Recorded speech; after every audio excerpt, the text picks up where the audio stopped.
I'm Jose Ramirez. I'm Bob Arum. Hi, I'm Robert Garcia, and I'm with the Fighter's Voice. The only radio show knocking out the competition. Fighter's Voice Radio Show.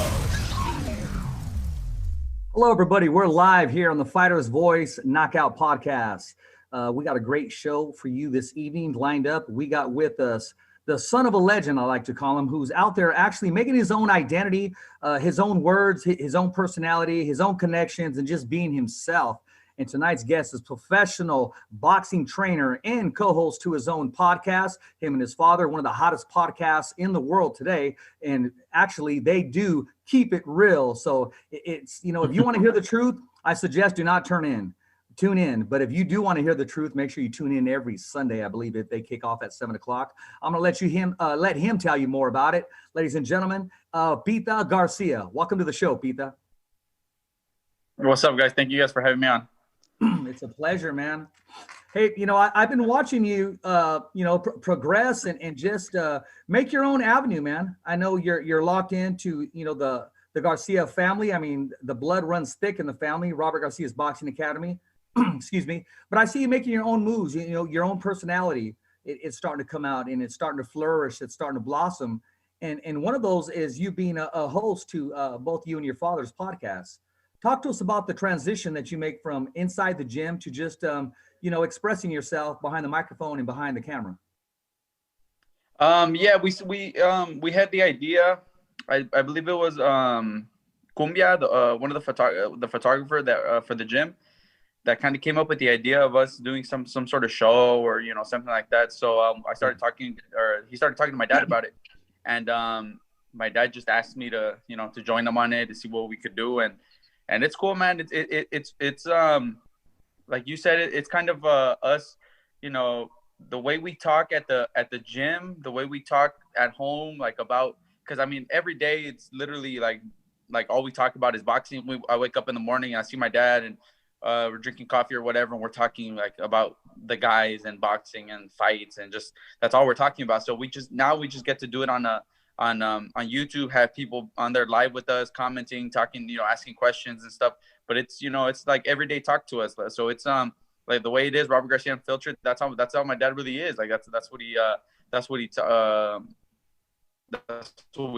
That's what the stuff he says, like at home, at the gym, around people and stuff. So it's cool, man. It's cool that we get to have a platform for us to be able to also talk about like our point of view as the trainers of, you know, different situations that happened. Just recently we had the Joshua Franco and Andrew Maloney fight, and you know, it would have been tough for us to have our own platform, be able to talk about you know, the way we saw everything happen, and you know, what we were thinking in the moment, you know, when we really couldn't had no control over it. So it's cool, man. We're our own platform to be able to talk to the fans and, you know, to everybody that follows us about it. You know, it's pretty cool, man. Especially when you accept that responsibility for the fans and the viewers. Believe it or not, I know those conversations take place like, hey, babe, let's go get something to eat. Well, let's go because I got to tune into the podcast. The podcast is coming on, and I can't wait to hear these guys. And, yeah, you know, I talk about sound bites from Nate Diaz from Stockton, Conor McGregor, even Drake has some great sound bites.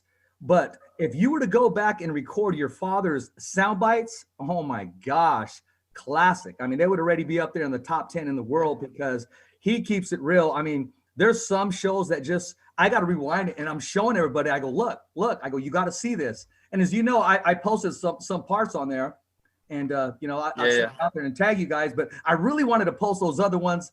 But I said, you know what, I'll let them tune into that before I give them the goods.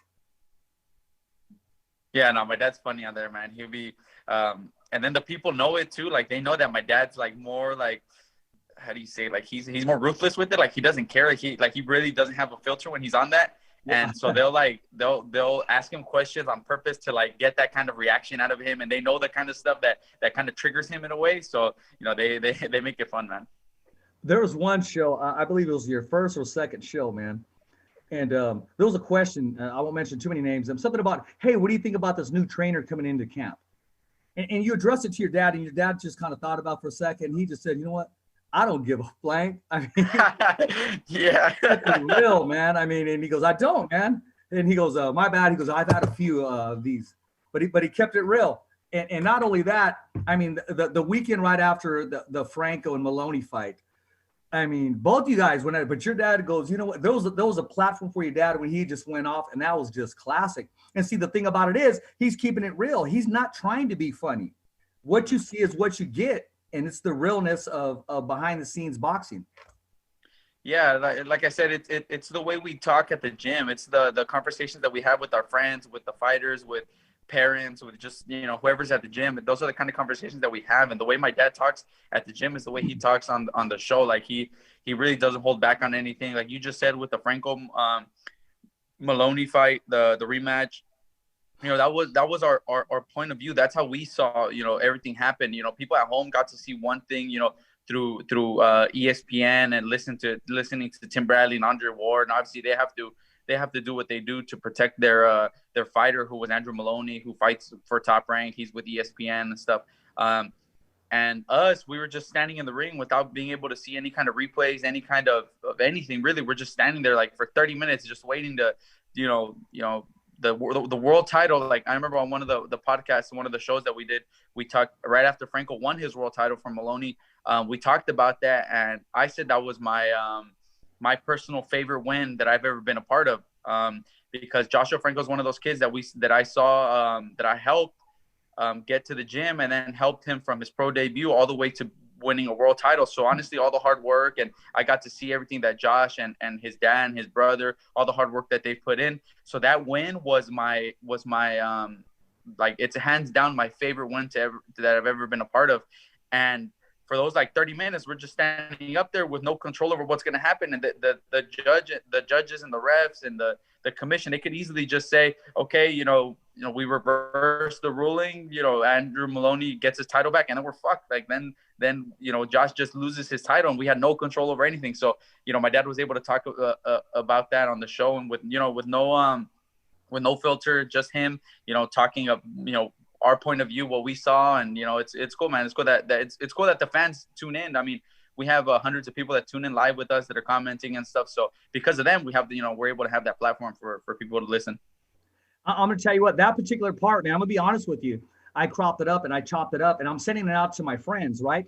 And there's the guy, one of my friends, he doesn't follow boxing at all. He just said, hey, who is this guy, man? He goes, this guy's, oh, I love this guy. He goes, how do I follow? How do I do this? So you got to know what you guys are doing. It's clicking. It's definitely, when I say touching lives, because people love to be entertained, and people love to be entertained by the truth. And when your dad speaks the truth, it's like in your position there, you're giving him the alley-oop, and he's just slam dunking it. I mean, you guys work great off each other. And I don't say this too much, because I always say, hey, we're one of the hottest podcasts out there. But when I see it out there, I've said it, and I'll say it again.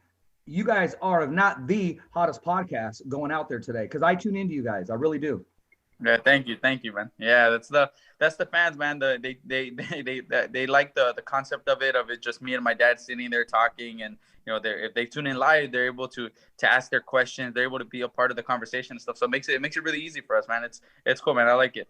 It really does. And let's take it back where you said your buddy, the photographer, actually he reached out to me and he asked what programs are very good, and I texted back. I just didn't get a response, so I didn't want him thinking that I wasn't paying attention to him or put him off to the side. Tell him I remember the text back in the day, and I remember your guy, big guy. Oh, okay, I didn't know. Yeah, I didn't know that. Yeah, no, because he's looking out, man. Yeah, cumbia. Good.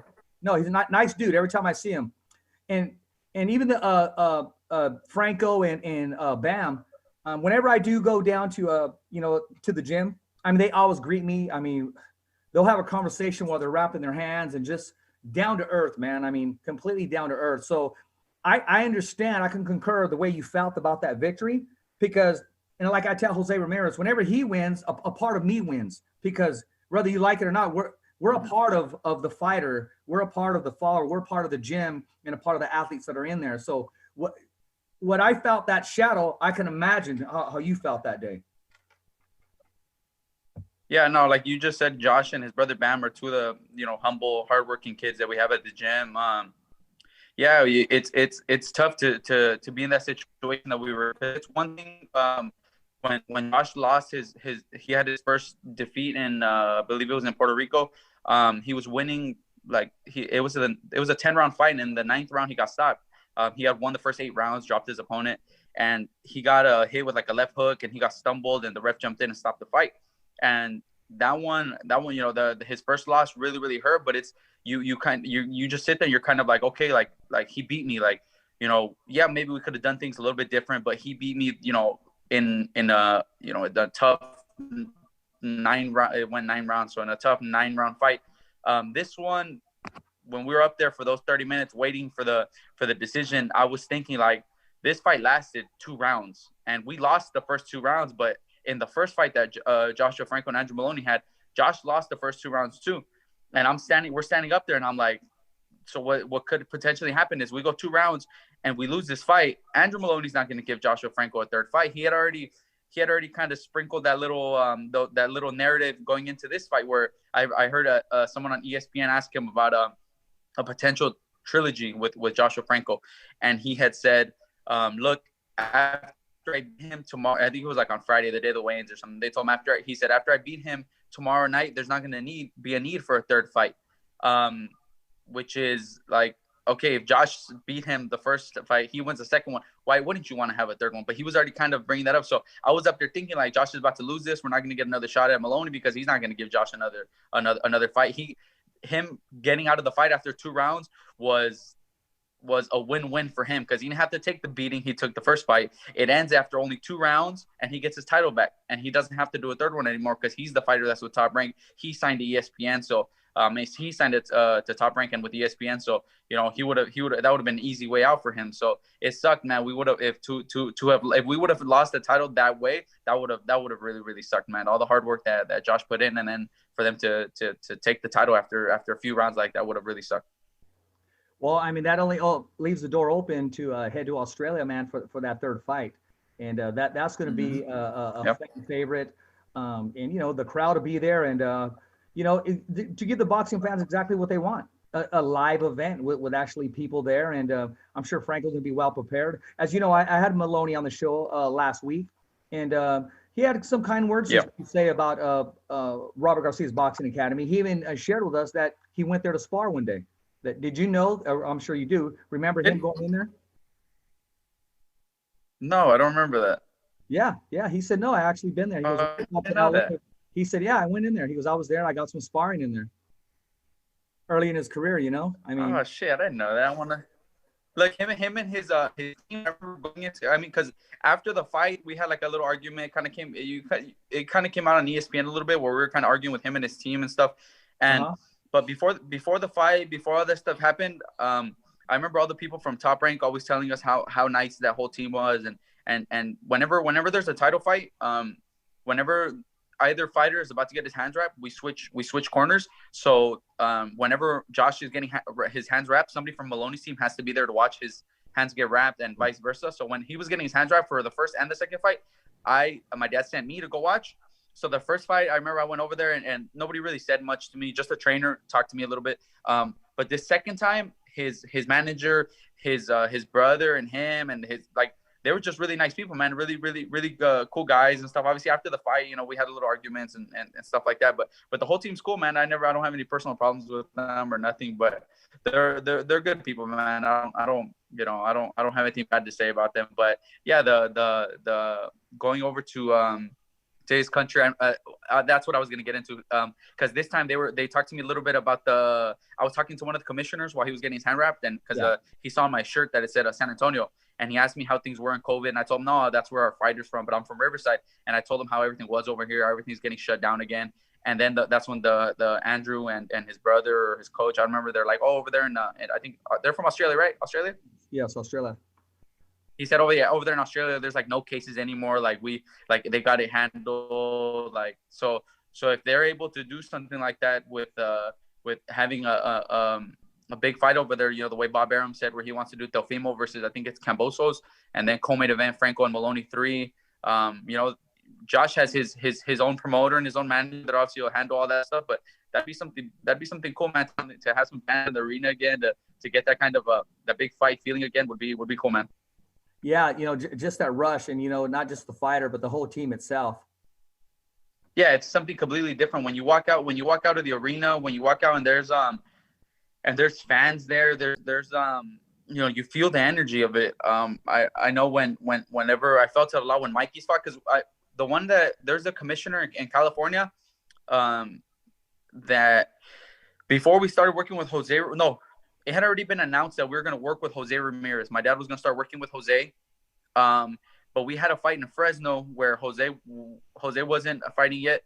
And one of the commissioners told us, he's like, look, I've been a part of these, he's like, big events. He's like, we've had big fights here in California. I think they had just had John Jones versus Cormier too.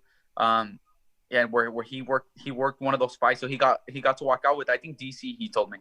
Yeah. And he told me, he's like, and there's been a lot of fights that I've been able to work, and big crowds, and the atmosphere is crazy. He's like, but he's like, you guys are gonna see something special in Jose Ramirez in Fresno. That's something special. He's like, you feel the love of the crowd. He's like, I know that sounds weird, and some people might not understand it. He's like, but you guys will see. And I've gotten to walk out with Jose one time with a Cepeda fight, and that was something that was really, really cool. Like the crowd, the atmosphere. My dad and Chepe have been with Jose every single one of his fights, and I was only able to work the Cepeda fight. But with him, with that I remember that crowd, with Mikey when he fought in at Staples Center, it's completely different, man. It's like night and day. Like it's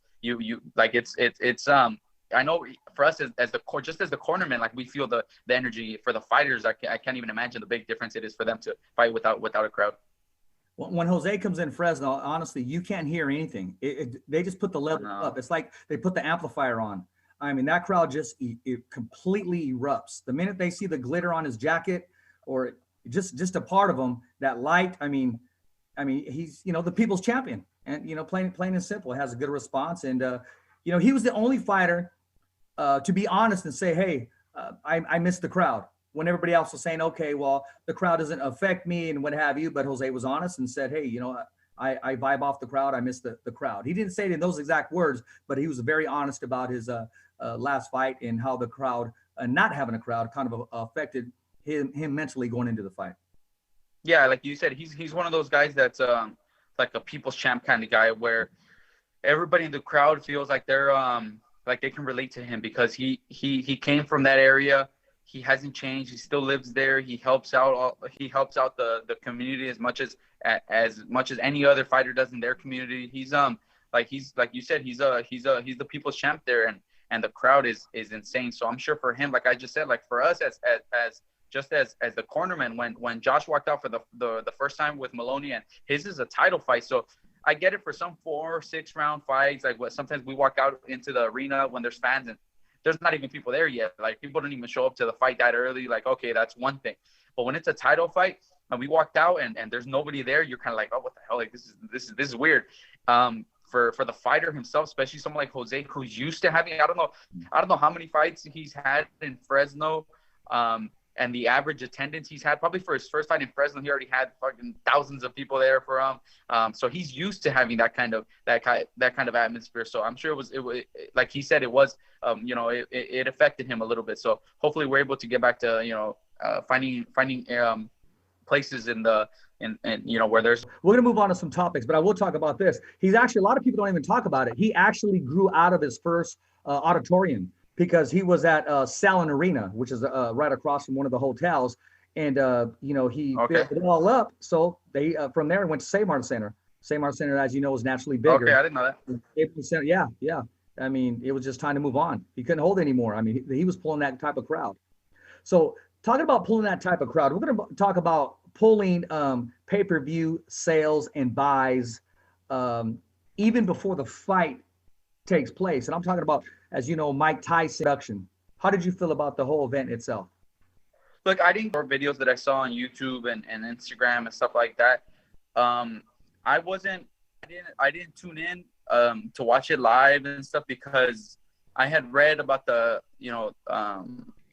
rules, a bunch of rules, and there's not going to be a winner and all this stuff. And I kind of like I didn't go out of my way to like look for the fight and to pay for it and to watch it and stuff. So the little I saw, I mean, it was just what I expected. Two older guys in there, kind of past their prime, but they put on a good show from what I saw.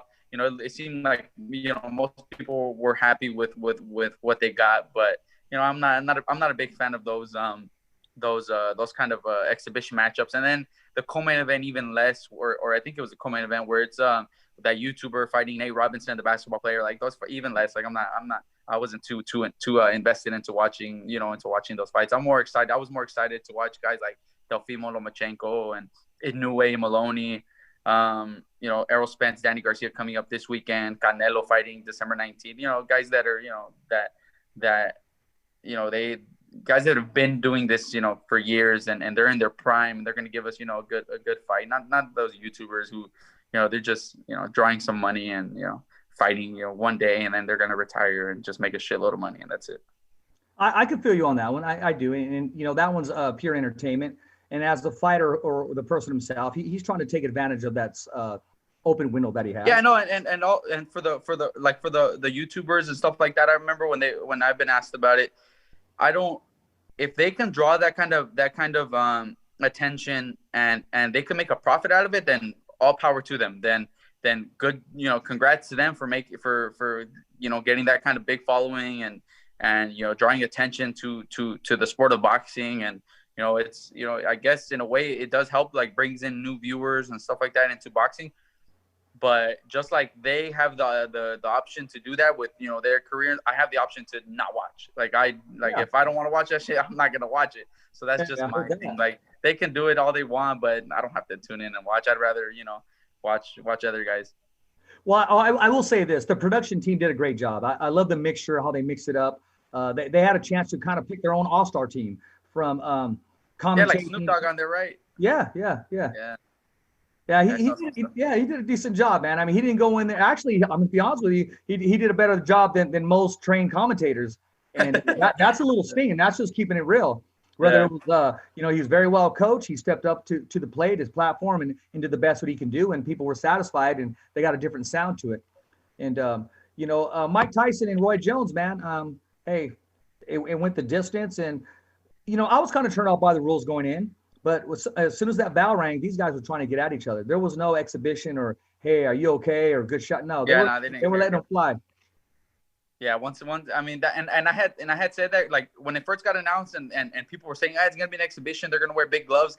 I was like, yeah, but even if they wear 12-ounce gloves, like those guys used to fight in 10-ounce, so another 2 ounces isn't that big of a difference. Like those big dudes, especially Mike Tyson, a heavyweight who could punch the way he does, I was like, he has the chance to really hurt Roy Jones. But yeah, once it got closer, I mean, going into it, I had heard because I didn't grow up in that era where I got to watch Mike Tyson. I don't remember seeing him. I don't remember seeing any of his fights live. Like there's some fights, like I remember we used to go to my grandpa's house to watch like pay-per-view fights, and I remember some like Oscar De La Hoya fights. I remember Trinidad. I remember certain guys like that. Morales, Barrera, some of those guys, like watching the fights. And honestly, we were little, so we didn't even really watch the fights. We would go over to my grandpa's house and just leave and go outside and go play. And like I didn't really watch. But Mike Tyson's somebody that I've always heard like had a different kind of aura to him, and I was looking forward to watching it, to maybe kind of see it. But once it got close, I didn't really like it. It didn't I wasn't interested in it as much as I thought I would be. No, and that's a fair assessment. That's a true assessment, and I can see that taking place. I don't even know. Did you get a chance to see Michael Jordan play any of his games, or did you just see the highlights? No, nothing. No Michael Jordan. The same thing. It's just it's all like from YouTube or just hearing people talk about him. The same thing. And now that he had his documentary, which on 30 for 30, which helped a lot, The Last Dance. So you kind of get to see that thing, but. Even after watching all the highlights, if you ask me who the greatest basketball player of all time is, it's going to be Kobe Bryant. Always. Number 2 is going to be LeBron James, and then Michael Jordan, I guess.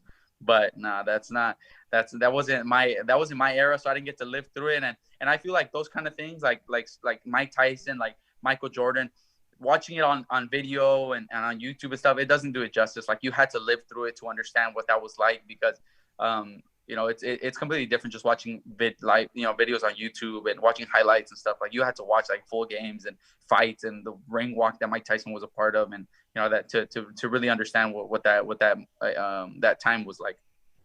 No, exactly. Very well said. Before we talk about this weekend's big fight coming up with Spence and Danny Swift Garcia, I got a whole lot of questions coming in for you, man. But one of them, I'm just going to ask off the bat. This is a question. This is actually for you and I guess your father.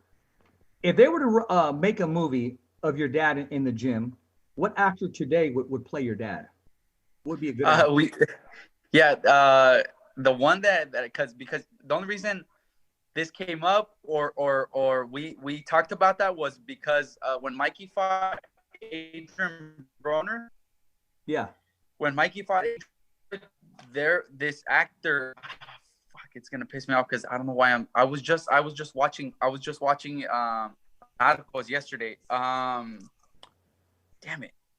He was there. He went to Mikey's room with us. He went to Mikey's room before he fought Adrian Broner, took pictures with him, and told him he was a big fan. But damn it, I'm drawing blanks on his name. He played Kiki Camarena in Narcos Mexico, and then he played in that movie. Oh yeah, I know two cops, the Mexican cop and the white guy.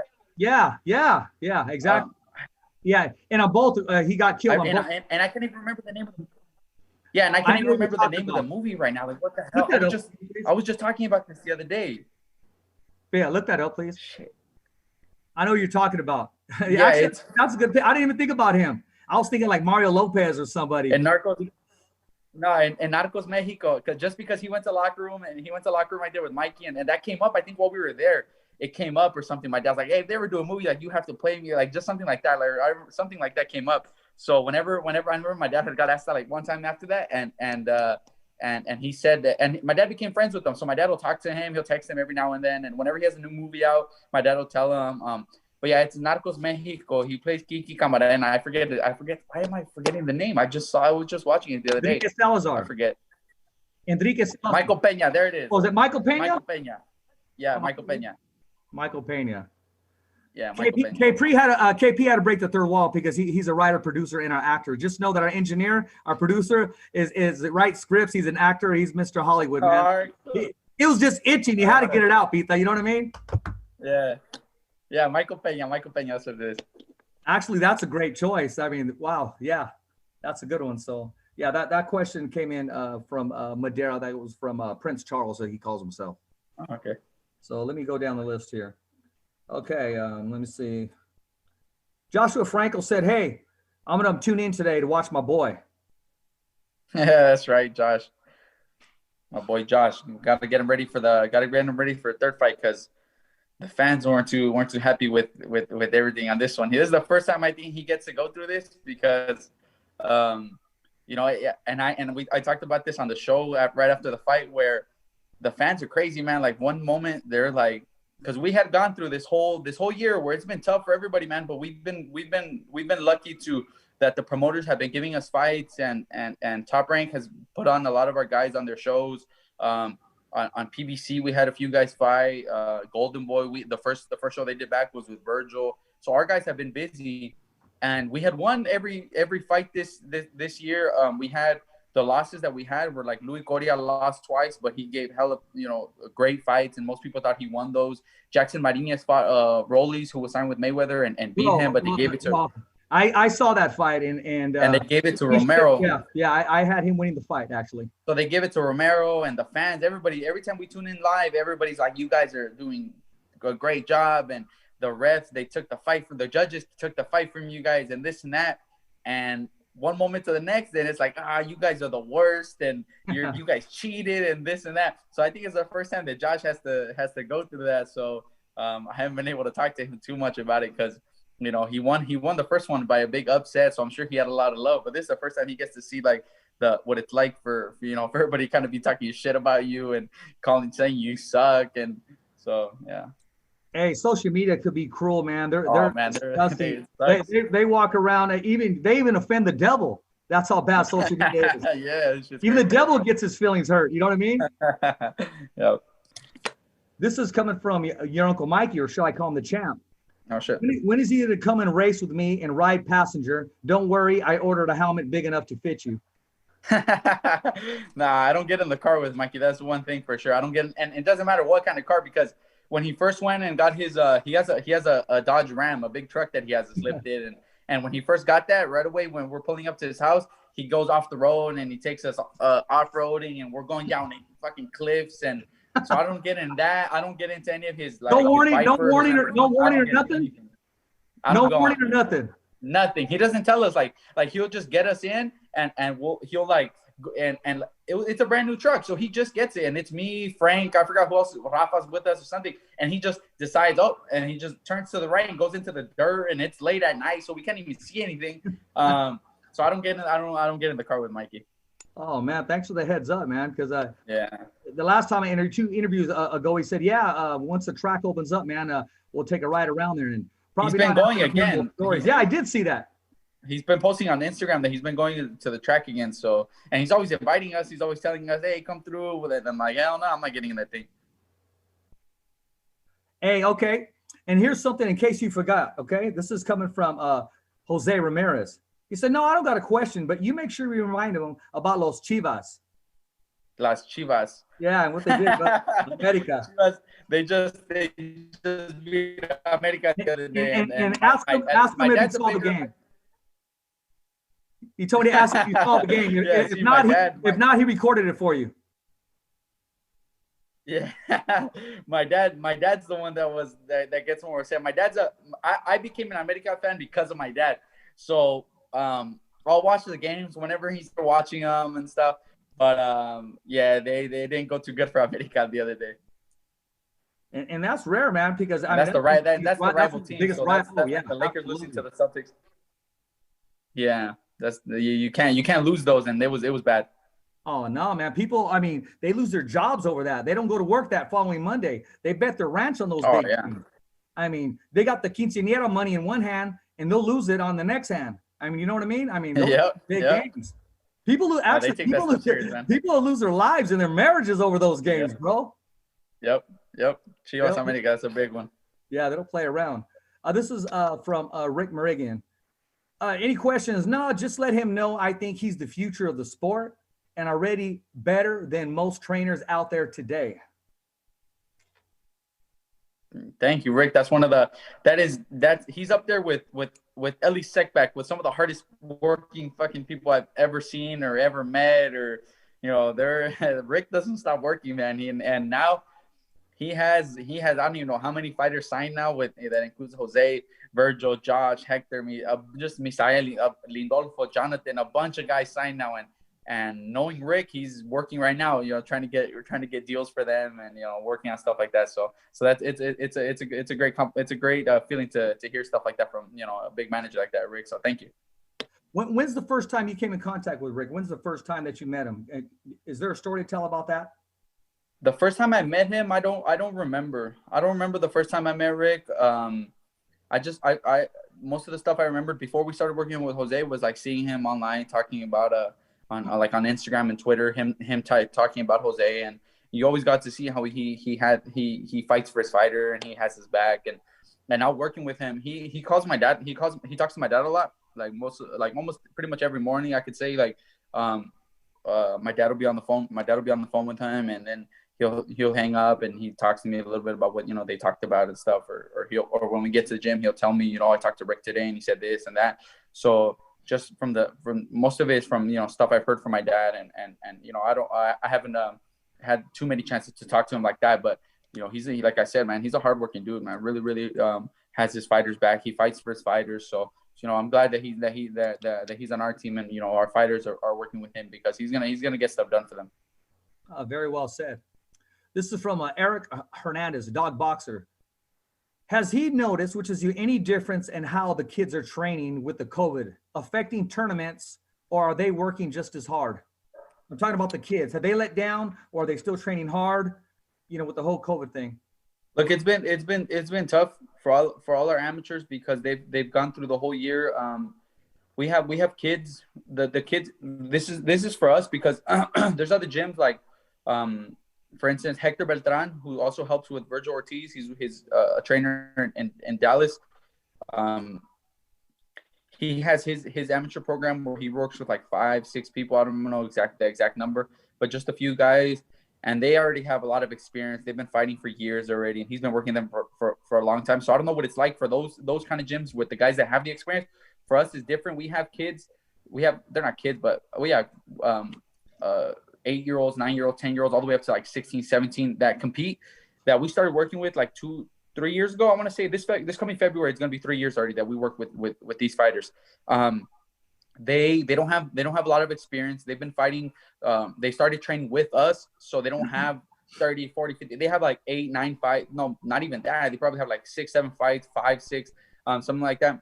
So they just lost a whole year of no fights, because it's one thing to be in the gym and to be fighting and to be training and sparring, but it's a whole nother thing to be competing against other gyms. It's a different, feeling to be up there in the ring and be competing against somebody else. So they lost a whole year, man. And it sucks. I mean, they've been training just as hard, but like we have two kids, Andrew and AJ Herrera. They're two brothers. One's 11 and one's 10, I believe. Those kids have a lot of amateur experience already, and they were getting ready for this tournament coming up, and there was supposed to be amateur tournament in December that just got postponed. So they were working their asses off, and I haven't been able to talk to him because we had to close down the gym, the amateur program, just like last week. I haven't had a chance to talk to them or to see, if they're still training, or maybe they took some time off because they were working all year for this tournament, and then they canceled it, a few weeks before the tournament.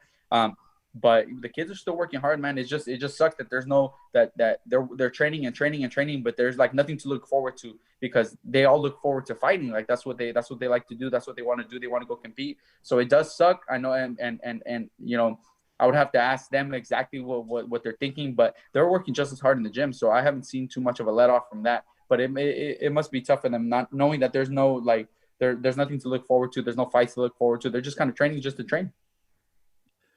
Since Rick Morigan has come in, this is a question because I know you've been the talent scout of Robert Garcia's Boxing Academy. I mean, yeah, you would go and say, hey, Dad, you got to take a look at this kid. You got to, or hey, this kid's on the rise. Has that affected on who gets signed or who comes in to Robert Garcia's Boxing Academy or invited in? Do you still play that role? Is that your role still today? Yeah, there's there's still fighters that I will I don't know. There's still fighters that I have told my dad about recently that we are planning on or that my dad has talked to, and we've had meetings with some guys and stuff, with just me and my dad still. Rick obviously has his group of guys that he's working with, but my dad also has his guys that he manages and stuff. It just depends on certain guys' situations and the kind of help they need in their career. We have somebody like Jonathan Navarro and I believe Misael, who are having problems with their promoters and stuff. So Rick was able to come in and get them freed from their at least Jonathan, I know for sure, it was released from Golden Boy and they let him go. So Rick was able to help him in that situation. So everybody's kind of in their own different little situations and stuff. So it just depends on the help. But there's a few kids that I've still been able to talk to. One kid, man, I've talked to since I saw him fight, and I told my dad about him, and he came to the gym and he sparred, and my dad's kept in contact, and my dad had a meeting. We've had meetings with them with some people, like big people in boxing, and the fucking kid is unbelievable, man. I want to say the name, but I know we can't because he's still an amateur, so my dad's still working on trying to see what. Can you tell us what weight? He's gonna be a welterweight. He's gonna be a welterweight. Wow, a banger. He fights at he fights at welterweight. Nice. But this kid is the real deal, man. He turned 17. He's 17 years old right now. When we had our meetings about this kid with certain promoters and just people around, like that, we've talked to people about him and stuff. The way my dad, because I saw him, like the way it usually works, where I'll see something online, on YouTube real quick, or I'll watch a tournament live and I'll see them fight and I'll see something. I'll be like, okay, this kid looks like he has this, he has that, and I'll tell my dad about him. And this kid, he's close by, so he was able to come to the gym and spar. And my dad saw him, and I was actually pissed because I've had bad luck. I haven't been able to watch him spar at the gym. So he came and he sparred, and I had to watch because we have the 2 sections of the gym now.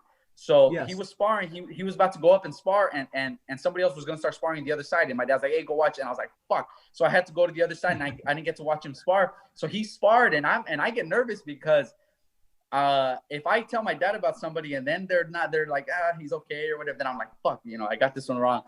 So I don't even get to watch it. So I'm on this side watching somebody spar, but I'm not even paying attention because I'm just thinking about, damn, I hope this kid looks good and this and that. And he gets out of the ring, and my dad comes over, and I'm like, how'd he do? He's like, holy fuck. He's like, you should have seen that. And I've had bad luck that every single time that he's came to the gym to spar after that, I'm either there and the same thing, I can't watch him, but there's been like 3 occasions already where he's came to spar where I've been out of town. So I haven't been actually even been able to watch him spar in my own gym, in our gym. But this kid's going to be the real deal, man. He's going to be, I think he fights at 141 pounds right now, or 142, I think, in the amateurs. But he's a big kid, so he's going to be a welterweight. Good deal, man. And you know what? You just have that eye for it. A lot of people, they have that eye, but they just can't connect. When do you know, how do you read a fighter? Like if somebody new comes in, and I'm sure you hear it all the time, either from their coach or their dad, hey, this kid's this, he's that. And just when you look at the kid, can you really tell, okay, is he gun shy, or he needs to get away from pops, or, a different level? What do you look for in a fighter, and when can you identify what the fighter brings to the table? There's not like one thing that we look that I look for, that I see like, okay, this kid, okay, I need to find this in this kid. Like, no, I think that's what helps me too, is that I'm not looking for anything specific. Like, I'm not like, okay, this kid has to do this and that, or else I'm not even gonna like pay attention. I just go and I watch, and everybody's different. I know my grandpa always says that to find a good fighter to a great fighter, there's certain qualities that they have to have. If you see a kid and you see that you see power, you see you talk to him, and you kind of see him train, and he's a dedicated kid. He could take a good punch. Okay, that's something to work with. If he hits hard, he could take a good punch, and he's dedicated. Those are 3 good qualities. But then if you go a little bit further, and okay, he has a great jab. He has great reflexes, and there's just certain things. So whenever I watch some of these kids, like I watched when I saw Hector Tanajara fight, he had a great jab, really good defense, used his distance real well. He was completely like the opposite of someone like Jonathan Navarro or Alexis Espino, who we have right now, who's a middleweight, both undefeated, but Alexis is with Matchroom. He's actually fighting on the undercard of the Canelo fight. Big power punchers who, like Alexis is probably the hardest hitting kid that we've worked with. He's a middleweight, but hits like a light heavyweight. Like, dude, it's insane how hard that kid hits. So, I mean, everybody's style is a little bit different. With this kid that I'm telling you about, the 140 pounder, he's a big kid, long arms, and he thinks like 6 feet. But the fights that I saw, he fought a southpaw, and I know southpaws get a little bit difficult for certain guys. I remember Brandon always used to say Brandon Rios used to say he hated sparring and fighting southpaws. Neno Saul Rodriguez says that too. He's not a big fan of sparring or fighting southpaws. And this kid was able to walk some kid down and drop them in the 3rd round, and they stopped the fight. But he has like this aggression to him, but he uses his distance when he's doing it, because he's, like I said, he's a tall kid. He could easily outbox him. And in the gym when he sparred, my dad told me that he was able to outbox some people and show like good ring IQ and a jab and really good defense and stuff. But from what I saw, it was just like he just came at the guy and tried to kill him, but patient and smart and using his distance. Like, it wasn't just reckless. So everybody's different, but yeah, the stuff that I learned from my grandpa telling me about, finding like 3, 4, 5 different qualities, and if you find stuff like that, then you could potentially have a great fighter. On that note, hold that note exactly where we're at. 2 things. One story I will share with you. A lot of people, they'll still reflect on some of the times that I went down there and we shot the podcast. So we got a lot of fighters from around my area. Hey, do you think he'll take a look at my son? Or hey, do you think he'll? And I said, it doesn't work that way. Of course he'll take a look at your son, but you got to establish your own relationship with that. I can't co-sign, or I can't just say, hey, let me get this guy. It doesn't work that way. But be resilient, and stay on them. Send them video. But a lot of time they got fighters coming at them left and right. So let's make sure that he, and then some are females too, that he or she is special, because every father and trainer are going to think they have the one. You understand? Yeah, every parent and stuff says that about their kid. Oh, my kid is special because of this and that. One thing I do tell people whenever they ask me about stuff like that, like how do I get seen or how do I get noticed? And we've had guys that have came to our gym from like shit. We had a guy from here from I think it was Tennessee or something. I think it was Tennessee or I don't remember from where. He flew out here. He was training here for like a month, and I remember he was talking to us about the amateurs and this and that, and he was going to like a big tournament last year in like November. He went to the National Pals, and last year was the Olympic qualifier, so he was trying to qualify for the Olympic team for the United States, and they're talking about, yeah, but how do I get noticed and this and that. And one thing we tell people is fight as much as you can to the amateurs, go to all these big tournaments, because if you're good, people are going to see you. They're going to find you, especially now with YouTube, with most of these tournaments being streamed live and stuff like that. People will tell me, how do I get like noticed from you guys or stuff? And I always tell them, if you're good, then we're going to find you. If you're good, somebody's going to find you. There's going to be a manager out there that's watching, and there's always people like watching at all the tournaments you're at and this and that.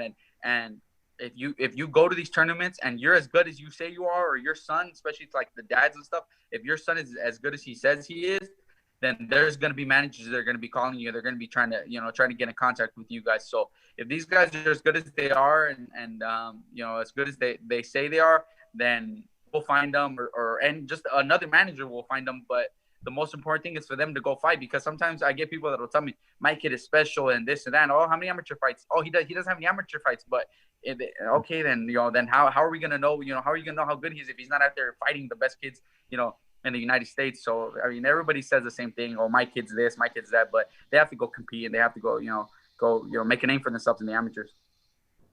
Very well said. Now I'm going to put you on the hot seat just a little bit. I'm going to mention some of your fighters, and you let me know what you see in them.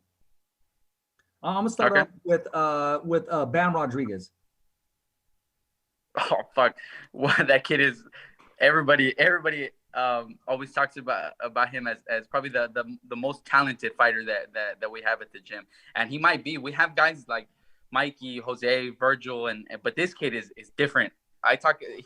He makes it look like he makes it look, I guess you could say like prettier. He makes it look like just nice, like you're attracted to the way he fights, because that kid hits for his weight class, because he's a smaller guy, but he hits hard. If he goes into a sparring session and we tell him, okay, we want like this guy's coming from another gym, you have to fuck him up. He won't stop punching until we tell him like. Pita, do those conversations take place? Yeah, of course. If we have guys coming from another gym that we know, okay, these guys might talk a little bit of shit if they, put hands on one of our guys or something, then you got to tell them like, hey, Bam, fuck this kid up. And Bam, if we don't tell him to stop, he won't stop. The kid could be knocked down. He's still going to be punching at him. So Bam, if I had one word to describe Bam, it's just special, man. That kid's got everything to become a world champ, and not just to become a multi-division, world champ for years, one of the pound-for-pound best fighters in the world. You're Olympian from Mexico. Misael or Lindolfo? We have two. No, Misael. Misael. He's got that tough Mexican style where he puts a lot of pressure, and which is weird because he's the one that won the Olympic bronze. He's a bronze medalist in the Olympics, but he does not have an amateur style. He's more of a brawler. He comes forward, he hits hard, works that left hook to the body like a typical Mexican. The way most people think about a Mexican fighter, they put pressure and works that left hook to the body. So that's how I would describe Misael. Brian Lua. Up there with any of the other guys as one of the most talented guys we have, man. He's had some bad luck with injuries and stuff the past few years, but this year he was able to get back in there, get a few fights, and so hopefully next year he just continues with that, because I think by the end of next year he's going to be in the talks as being one of the top guys at 130 pounds, one of the top prospects going into becoming a contender at 130 pounds, because fucking Brian can fight, man. Virgil Ortiz. Oh, he's ready for any top welterweight in the world. He's one of the best fighters in the world already. He just needs the opponents to to accept fights and get in front of him. But that kid's special, man. He's gonna be one of the pound for pound best fighters in the world soon. Okay, I'm gonna cut ahead of this one since we're on him. What's a good matchup for him? What's a good opponent for him today? You're playing matchmaker today, right now. Who's his next fight if it was up to you? If it was up to me, I would pick the guy that just beat Alexis Rocha, Rashidi Ellis. Another undefeated. He's quick. He's got good reflexes, good defense with Golden Boy. He's also, like I said, he's undefeated like Virgil. They're both young welterweights coming up. If I had to pick like the perfect scenario, because I think Virgil's ranked number 2 for the WBO title, which Terrence Crawford has, I would say he fights someone like Rashidi, then maybe does one. It would have been cool if it would have been able to happen before the end of the year, but obviously the year's already over. Yeah. So maybe early next year he gets a fight with Rashidi. Then I don't know who else he could fight at welterweight, and then go into something like a Terrence Crawford fight, because like I've said it before that I think Virgil's ready to fight someone like Terrence Crawford. So Rashidi Ellis would be like for me, if I had to pick, I would pick Rashidi Ellis next, and then maybe someone like I don't know, man. There's a lot of guys. I would pick someone like a Keith Thurman. If I got to pick after Rashidi, I would pick Keith Thurman. He doesn't have a world title right now, but he's still considered one of the best welterweights, and Virgil would completely destroy him and then show that he's ready for someone like Terrence Crawford. Cito Lopez. Who I would want to see him next? No. Now, what do you think of him? Of Lopez? Josito. Look, this camp, he just these past few weeks, the gym's been like almost empty, man. We only have like 3-4 guys in there. Josito's been working his ass off, man. Working his ass off, getting good sparring, training hard for this. He has a fight coming up this Saturday against Chia Santana. He's working his way to get back, to those big fights, man. He had been a promise that this year he was going to get a certain opponent and certain fight and stuff that we're looking forward to, but because of this stuff, he had to take because Chia's a tough kid and stuff, but a tough fighter, and he's gonna bring it on Saturday, so we know it's gonna be a tough fight. But Josito is looking to make a big statement with this fight, so that he could get back into those Keith Thurmans, those Danny Garcias, those kind of big fights again. So hopefully this Saturday he's able to make that statement. Yeah, he was one punch away from disposing Keith Thurman. Yep. He was close, man. I wasn't there. I was with Virgil. Virgil was fighting in Houston that day, so we were in the locker room watching it. And fuck, man, he was so close to stopping him, and we were jumping up and down, but he didn't get to pull it off. But yeah. Joshua Franco. That is my. If you ask my dad and stuff, who my favorite guy to watch at the gym and in fights and stuff, that's Josh is my favorite guy to watch spar, to watch fight, just everything, man. He's just so calm. He's just so relaxed in there. He's a world champ. He became the first world champ out of the first group that we signed for a reason, man. He's a complete fighter. Really smart, patient, uses his jab real well, and now that he's a world champ, his confidence is through the roof. So I can't wait for us to be able to have that third fight with Andrew Maloney, so Josh could show that he's the better fighter, and then hopefully get those bigger fights at 115 pounds with guys like Ancajas, Chocolatito, and Gallo Estrada after, so we could show the world that Josh is one of the best fighters in the world. And just briefly, let's talk about how he got that title shot. He was actually a fill-in, correct? Yeah, he was at home training. Not obviously, it's completely different when they're at home training without a fight date than when they actually get a fight date. So that's one thing we talked about a lot too. That going into that fight, they called Josh with like a 5 week notice, but it's actually 4 weeks, because the last week is just is cutting weight. So he trained with us at the gym for 4 weeks, which is like half of what most training camps are. Most training camps are 8 to 10 weeks. So especially a title shot. Yeah. So my dad got the call from Golden Boy asking him if we wanted that opportunity, and we had already kind of told Josh and some of the guys, okay, it looks like there's gonna be some top ranked fights coming back, like just stay in shape, to we told all our guys the same thing, in case Golden Boy comes back real soon, or just stay in shape. So they were all training, and they get Josh the call with 4 weeks notice, and we call him, hey, you want to fight so and so for the world title? He's undefeated and this and that. And he's like, and they didn't hesitate. Him and his dad, yep, we're ready. Flew out here a few days later.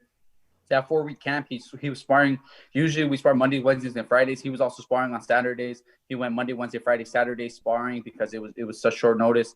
So it was really, really like last minute, but he got the job done, and he went in there and took the title from Maloney. So this camp, he had an 8 week camp. He was in even better shape. Now that he's a world champ, he's more confident. Honestly, I think if that wouldn't have happened the way it did, Josh was on his way to stop. He was going to stop Andrew Maloney this time.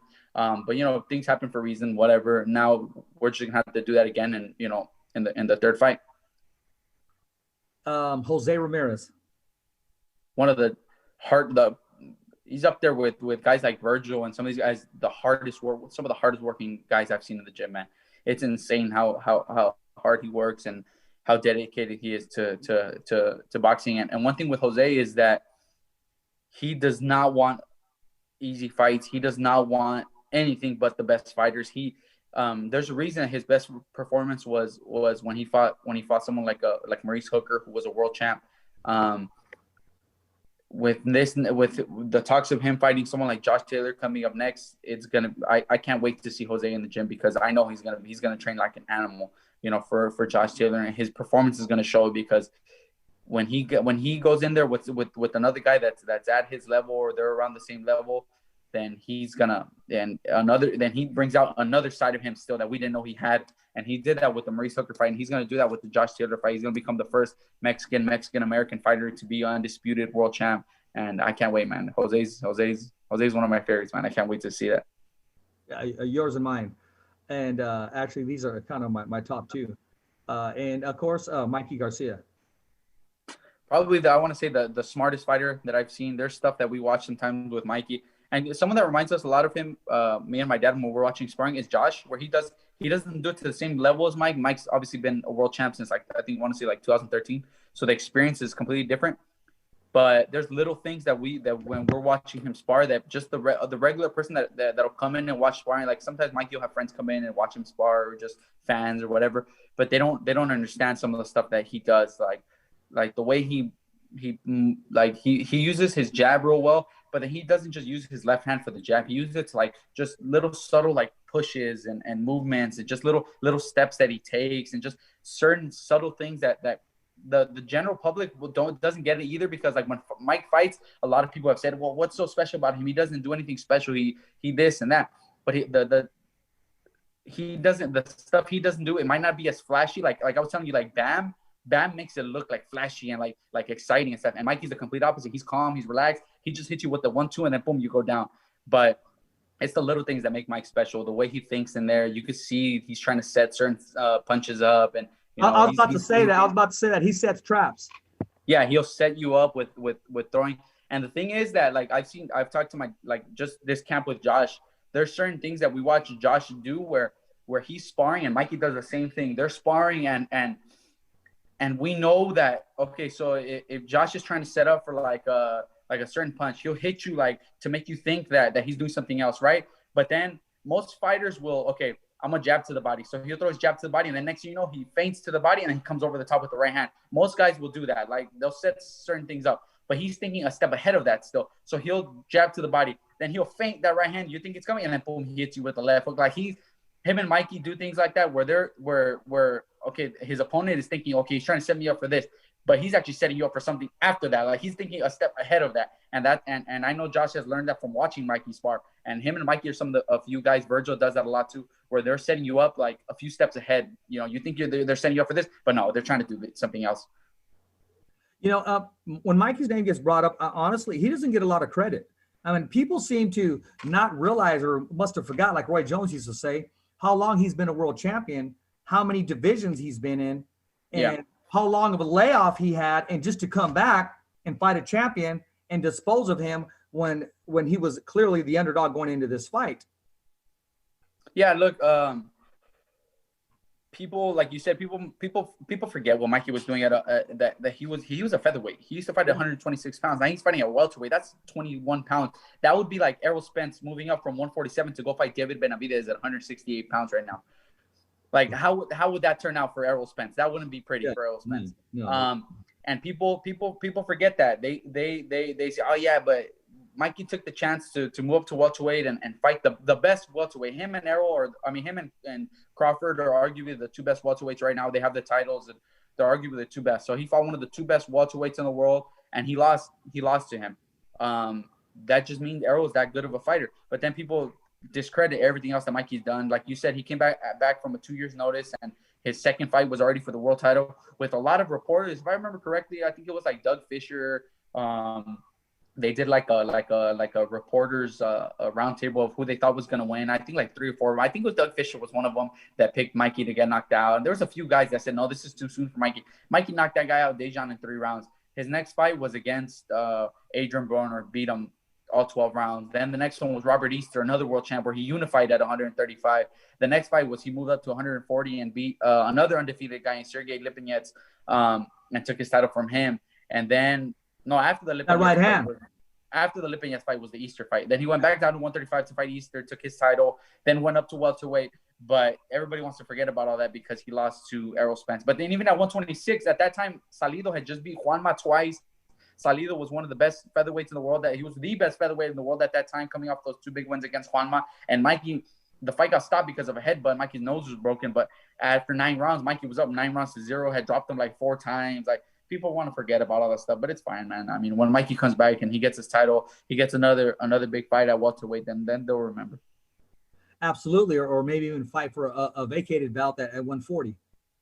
Yeah, there's Mikey's in the position where we've talked about it. There's a lot of while he's taking, like, because this year he fought at the end of February, so I'm guessing he's not gonna fight. He doesn't have a fight lined up right now, so it's gonna be like a whole year without him fighting. There's been a lot of guys at 135, 140 pounds that have made a big name for themselves. Guys like Delfimo, Ryan, Devin Haney. Jose and Josh Taylor, they're obviously the 2 guys at 140 right now. They're going to fight, and Jose's obviously with us at the gym. But those guys at 135 pounds, like Delfimo and Devin Haney, could potentially move up to 140 soon. And Mikey can fight at 140 pounds against Delfimo, against Devin Haney, against Ryan, against some of these guys. But there's big fights for him. He's in good position. He took, like I said, it's going to be probably a whole year before without him fighting. And in that year, these other young guys that are on their way up are gonna, they're making a big name for themselves. So there's still a lot of big fights for Mikey when he comes back. Even if it's not like the big fight against Pacquiao or something like that, there's still a lot of good fights for him at 140, 147 pounds. No, exactly, and I can see him holding up another world title, and either way too, because now his body's starting to settle. Because you got to remember, he just jumped up when he fought. Yeah. Now his body's starting to settle into that weight too, and he still possesses the power, as you got to see his last fight with Jesse Vargas. There was so many things I wanted to cover today. Before we leave, I do want you to let everybody know how they can follow your podcast. But tomorrow's show, we have another son of a legend. I mean, in the legendary, the late, great Hector Macho Camacho. The Showtime is doing a story of his life. Yeah. This Friday. We have Hector Jr. on the show tomorrow. Even if, of course, you were too young to see him live, what are some of the talks or some of the memories that you remember from his father? And Junior's listening to the show right now. So, I mean, you got to be brutally honest. That's fine. We want to keep it real here. But when you hear the name Hector Macho Camacho, what comes to mind and what memory do you have? Look, like you said, that was like the like an era before I was able to remember watching fights, or I remember ever seeing him fight. I don't think I ever did see him live, but the first thing that comes to my mind is for the flashy trunks, the ring entrances and stuff like that. The actual fights, I don't think I've ever seen a full fight of his. Like maybe I have, but and like I said, I was maybe just a little bit younger, or I just don't remember. But the first thing that comes to my mind is that, like, the flashy trunks, the showmanship of his style, his ring walks and stuff like that. That's the first stuff. That's the first kind of things I think of when I think of someone like Macho Camacho. Very well said. A classy answer as always, man. Hey, I want to thank you, Pita, for coming on the show, man. And you guys got a hot podcast. How can we follow you? How can we subscribe? Let the viewers, the fans, and the followers know. Go on YouTube, Robert Garcia Unfiltered. We're on every Sunday we switch up the times to 6, 7 p.m. And my dad will post it on his Instagram at Garcia Boxing. It just depends on like you said earlier at the beginning of the show, where we'll be doing something and my dad's like, hey, I'm gonna be late. Like, post that I'm gonna be on it. We're gonna be on at 7 today. So okay, we'll do 7. We'll do 6 or whatever. But every Sunday we've had towards the end of the year, we've had less and less, guys at the gym, less fights. So my dad's taken, like, this past weekend, that was Thanksgiving. My dad went to Michoacan for the weekend. So he went with my mom, my little brother, my little sister, and they went to the town where my grandpa and my dad grew up and stuff. So they were out there for the weekend. So we didn't get to go live, but this weekend we'll be back on live. Robert Garcia Unfiltered on YouTube. Okay. Well, I got to make time for this, man. Briefly, what's your take on this weekend's fight and why? Look, this weekend's fight, it draws more interest because of it sucks that something like that happens to a great fighter like Errol Spence, but his car accident and stuff makes it even more interesting. I think Errol 100% healthy is still just a level above someone like a Danny Garcia. I think he would if it wouldn't have been for the accident, I would have picked Errol. I think maybe, I don't know if he stops him because Danny's a tough guy, but he would have beat him a clean decision. Now with all that stuff that happened to him, it makes him for a more intriguing matchup. Because Danny can punch, man. That's one thing for sure. Danny can punch. If he hits him and Errol doesn't react the way he was maybe in sparring, he's looking good, but it's different when you got those little 8-ounce gloves and no headgear and stuff. And he gets hit, we're gonna see how he reacts to it. But I'm expecting a good fight. I'm still picking Errol Spence to win by decision, but I think a closer fight now. Hey, in 2021, man, I got to bring you on the show. I'm gonna have to call it Pita's Picks or something. Whenever there's a big fight, man, I'm gonna have to bring you in, man. Get some of your knowledge on there, and just get some of your picks, man. And hey, you're right on that one. I mean, that's what I think is gonna happen. And it's a curious fight, so to speak, because we want to see what's left. And like you said, Danny Swift Garcia, this may be one of his last hurrahs as getting a world title shot. The man's never been stopped. Has a concrete chin, just like the late great Hector Macho Camacho did. He's never been stopped either. And we're in for a great fight. Yeah, man. Danny, like I said, Danny's a tough guy. He can take a punch and he can crack, man. He hits hard, so it makes it even more of an intriguing matchup because of Errol and stuff. But like I said, Errol can fight, man. He can put pressure, and the way we saw him fight someone like a Kell Brook, where he broke him down little by little and stopped him in I think it was like 7th or 8th round. But then he could adjust and fight off his back foot the way he fought like some of the Sean Porter fight when he fought Mikey. Some of these guys, he fights them a little bit smarter, and it just depends on what he wants to do that night. And I think Danny's, like you said, it might be one of his last fights, his last title opportunities, because he's fought Keith Thurman, he fought Sean Porter, and he's lost to some of those guys, had draws, and so this is like a fresh matchup. We it's the first time they fight, and Errol has 2 of the belts. So if Danny loses, to Errol, then he might not get another shot at a welterweight title anytime soon. So it's an intriguing matchup. Yes, it is, and I'm telling you, Danny Swift Garcia wins, him and Mikey make an excellent matchup at 147. Huge fight. Yeah, that'd be a big fight, man. Hopefully. Well, I'm rooting for Errol. I'm a fan of Errol, so hopefully he pulls it out. But yeah, that would be a big fight. It was, man. I can go on and on, man. We can talk longer. One thing I do want to add is Errol. I mean, a lot of people forget how strong and how big of a man he truly is, and they'll find that out once they get in the ring. It's been a pleasure having you on. Let everybody know at the gym. The Fighter's Voice says hello, and as soon as this COVID blows over, we got to head back to the gym, do some more shooting of the podcast. When your dad opens the doors, man, it's just been a class act. Every fighter there, everything that happens in the gym. And you guys are doing everything that needs to be done as far as the precaution. Everything's sanitized. Everybody's checked. Everything's crossed and everything's dotted. It's been a pleasure having you on the show, Pita. It's a wrap. Thumbs up for Richie. Never down for the count. It's just another wrap. Thanks for listening to the Fighter's Voice Radio Show. Catch us again next week. Same when, same how. And always stay connected to the Fighter's Voice on social media. So, on behalf of special guests and the whole crew right here at the Fighter's Voice Radio Show, saying see ya next week, right here on